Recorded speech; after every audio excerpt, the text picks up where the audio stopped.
Now, this discussion is about coercive control in relationships and about narcissists. She's talking about the reaction of getting caught out and going into victim mode so that they gaslight or they deflect. But I just thought the term himpathy mode was so perfect to describe Daniel's behaviour over the last 7 and a bit months. We've seen from text messages that have been shared that this is the sort of thing that he does do in his relationships. But when you look at what he's been doing in interviews and the comments he's been making online, he's been doing exactly the same thing with regards to his involvement with this case, right from day one. He's been trying to deflect and he's been trying to play the victim.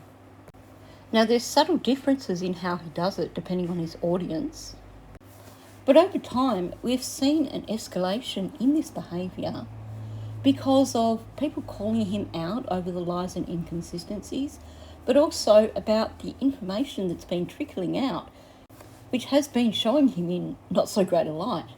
And this isn't just information about his relationship with Malaya, but information from his 2 girlfriends that he had after the children went missing. So let's take a look at exactly how Daniel was doing this. I'm out here still searching, still fighting to try to find them.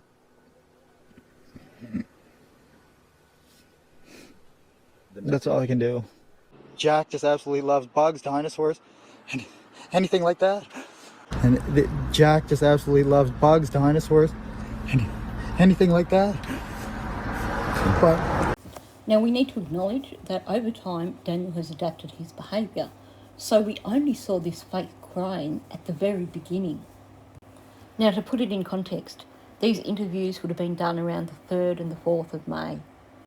We know from the documents that he was interviewed by the RCMP on the 2nd and the 4th of May.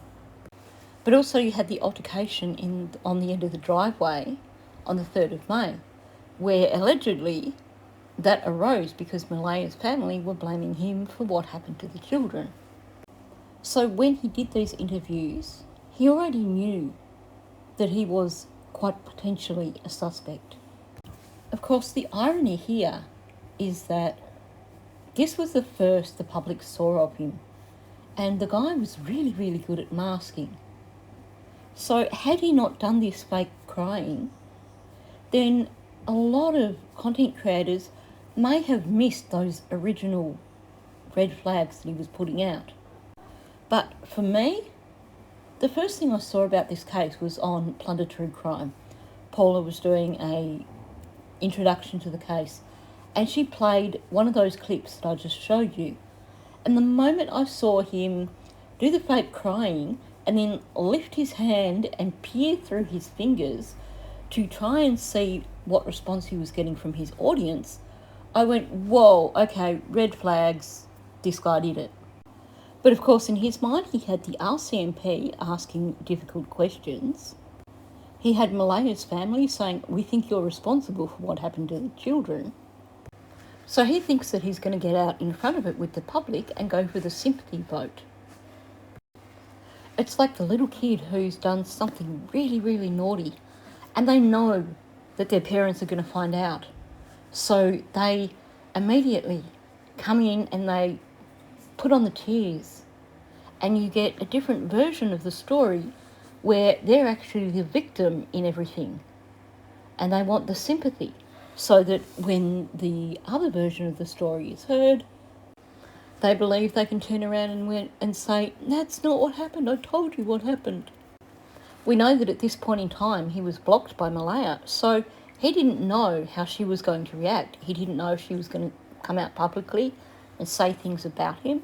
He didn't know what her family was going to do.